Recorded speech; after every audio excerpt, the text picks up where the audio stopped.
Olá pessoal, tudo bem? Na aula de hoje nós vamos falar de receptores elétricos. O que é isso?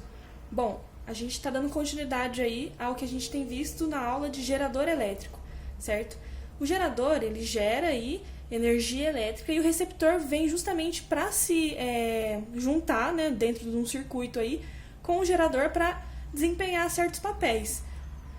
O que acontece? O gerador vai lá, gera energia elétrica, o receptor pega essa energia elétrica e transforma essa energia em qualquer outra forma de energia que não necessariamente uma energia térmica, certo? Que nem a gente conhece no chuveiro, assim, ele transforma numa energia térmica. Mas aqui o receptor, ele não necessariamente vai transformar, apesar de ter aqui, por efeito Joule, uma dissipação de energia térmica, ela transforma, por exemplo, uma energia mecânica, e dentro disso, né, a gente pode trazer os exemplos como o ventilador, o motor, né, que pega a energia aí da casa de vocês e faz o motor girar, ou enfim, as pás aí do ventilador girar, certo? Então o receptor faz esse papel justamente inverso, né, um papel contrário do gerador elétrico.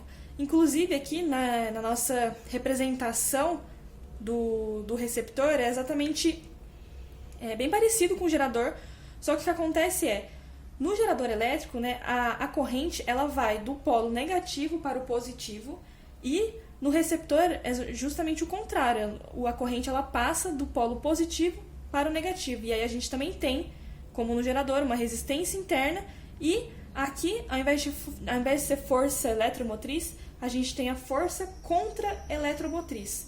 Tudo bem? E essa força contra-eletromotriz é justamente a DDP útil, que vai ser usada aí com as finalidades específicas de cada receptor, né? No caso, essa força contra-eletromotriz é justamente a tensão que vai ser usada para, por exemplo, girar o motor aí, como a gente tinha comentado, certo?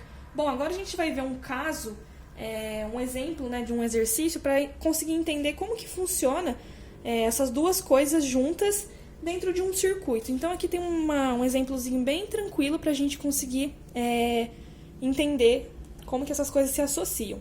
Bom, então aqui nesse caso nós temos o gerador elétrico, né, pensando na corrente, caso ele não especificasse aqui como com essa notação que a gente vem vendo, daria para saber, se a gente soubesse, por exemplo, se a gente definisse, né, o sentido da corrente, por exemplo, daqui para cá, isso aqui seria um gerador, porque está indo do negativo para o positivo, e a corrente continua aqui, então aqui seria um receptor. Se eu falasse que a corrente está ao contrário, aqui seria um gerador e aqui seria um receptor. De qualquer maneira, a gente consegue ver que a corrente estando, né, constante, aí, num sentido constante, um desses dois vai ser receptor e o outro vai ser gerador necessariamente, certo? E aqui tem as resistências internas de cada um desses dispositivos, e a gente também tem, né, nesse circuito, duas resistências aí, adicionais, aí, certo? Aí no caso aqui desse exercício, ele diz que a força eletromotriz é 44 volts, a força contra-eletromotriz é 28 volts, a resistência interna do gerador é 1,5 ohms, a resistência interna do receptor é 1,5 também, e as resistências aqui colocadas no circuito são de 2 e 3 ohms, respectivamente, né? O R1, 2, R2, 3, certo? E aí ele pede o seguinte, qual que é a corrente que passa aqui por esse circuito? Pede também a DDP, né, a tensão aqui no gerador e a tensão também no receptor, a DDP no receptor, certo?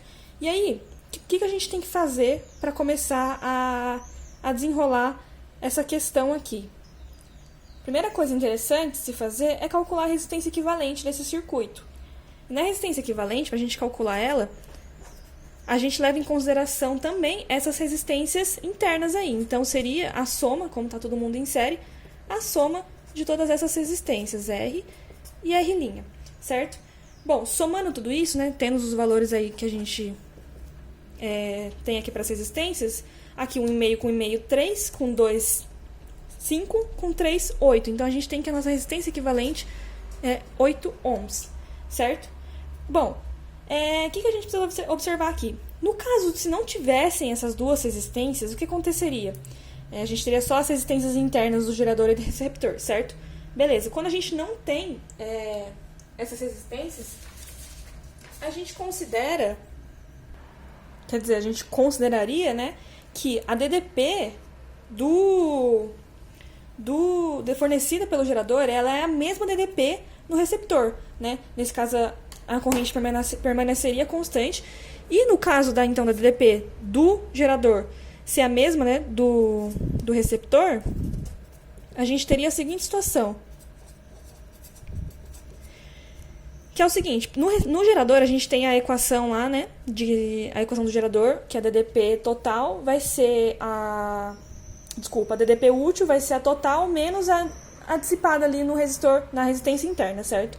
A gente tinha então que U era igual a E R vezes I, certo? No caso que a gente está considerando aqui, sem essas resistências R1 e R2 aí, a gente poderia falar disso aqui, né? Que a DDP gerada é a DDP ali recebida. E aqui é justamente o contrário, a gente soma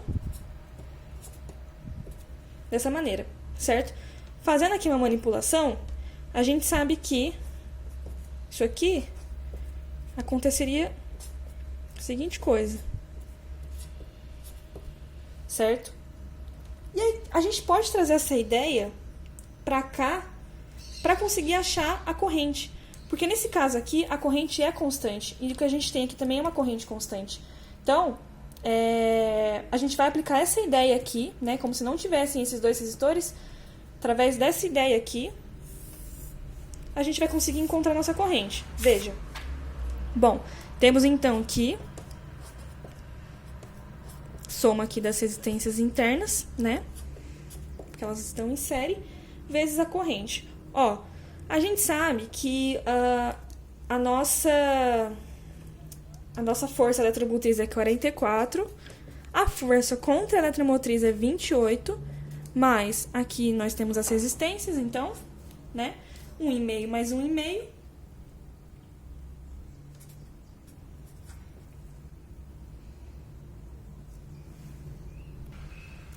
Só que aí a gente vai também ter que somar essas outras duas resistências que a gente tem aqui, certo? Trazendo aquela resistência equivalente de 8. Ou seja, aqui, né, quando a gente não tinha aquelas outras resistências, a gente só somava resistências internas. Agora a gente vai ter que somar, ou seja, vai trazer a resistência equivalente aí do circuito, considerando então o R1 e o R2 também. Então aqui eu tô colocando, de novo, né, dividindo tudo aqui, mas poderia colocar o 8 direto, certo? Isso tudo vezes a corrente. Ok. Então, a gente tem que 44 é igual a 28 mais 8 vezes I, certo? Então, o 28 passa para lá, passa o 8 dividindo, a gente vai ter que a corrente, que é o que está pedindo ali no primeiro item, é de 2 amperes, certo? Agora, para encontrar o que o B está pedindo, DDP no gerador, como eu estava falando, isso aqui aconteceria, né? A DDP gerada seria a mesma DDP recebida se não tivessem essas resistências. A gente vai ver que isso não vai acontecer, né? Apesar de a gente ter usado essa ideia para se guiar e achar a corrente, isso não vai acontecer. Quando a gente calcular agora a DDP do gerador, a gente vai ver que vai ser diferente do DDP no receptor, justamente por causa dessas resistências aí que foram adicionadas, tá? Então vamos lá. Na B, então, a gente vai ter U igual a força eletromotriz menos resistência interna vezes a corrente. Então, o que acontece? Que o nosso U, então, vai ser 44 menos 1,5 vezes 2. Isso nos dá 41 volts. Analogamente aqui no receptor, né, só muda algumas coisinhas aí. A gente vai ter que o nosso U, então, né, vou chamar de linha aqui, melhor. Nosso linha vai ser 28 mais 1,5 vezes 2, ou seja, 31 volts. Então, essas DDPs aqui não são iguais, justamente por causa dessas resistências aqui, certo? Tudo bem, pessoal? E agora, só para finalizar, né, para fechar essa parte aí de gerador e receptor, fazer um balanço energético aqui, ou seja, um balanço da energia, da potência envolvida aí nesse tipo de de circuito. Bom, no receptor a gente tinha lá então que a nossa DDP é a força contra a eletromotriz, resistência mais resistência interna vezes a corrente, certo? Ah, e só para lembrar, né, o gráfico do receptor é justamente uma reta também, né, pelo que a gente pode ver aqui pela equação, só que ela se apresenta uma reta um pouco diferente da do gerador, no sentido de que o gerador é uma reta decrescente. Aqui no nosso receptor, a nossa reta é crescente, tudo bem? Ok. O que eu vou falar aqui para vocês é fazer esse balanço energético, né, sobre a potência de um receptor. O que acontece? Bom, se a gente multiplicar todos os elementos aqui dessa nossa equação por I, né, pela corrente, o que acontece? Vai virar uma potência, porque, né, se vocês bem se lembrarem, potência é o π lá, corrente vezes a DDP. Então, se multiplicar todo mundo aqui, que também isso aqui já é uma tensão, certo? Aqui R vezes I é tensão, aqui é tensão e aqui também é tensão, ou DDP, certo?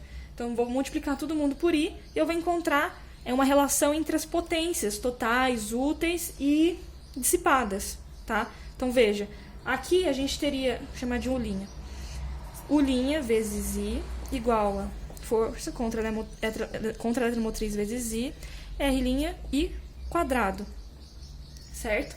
Então, a gente teria potência total é igual a potência útil mais potência dissipada. Faz sentido?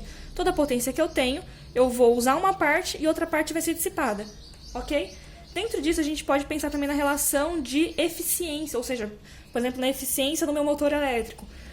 Como é que eu faço isso? É sempre uma relação entre o que você tem, né, de útil pelo que você tinha no total, certo? Dentro de tudo que o seu gerador te forneceu, quanto que você usou. Isso vai representar a sua eficiência. E isso, no fim, né, se a gente for pensar que potência útil é isso daqui e que a potência total é isso daqui, se a gente dividir um pelo outro, seria a mesma coisa aqui, força contra a eletromotriz, dividido pela DDP aí nos terminais do receptor.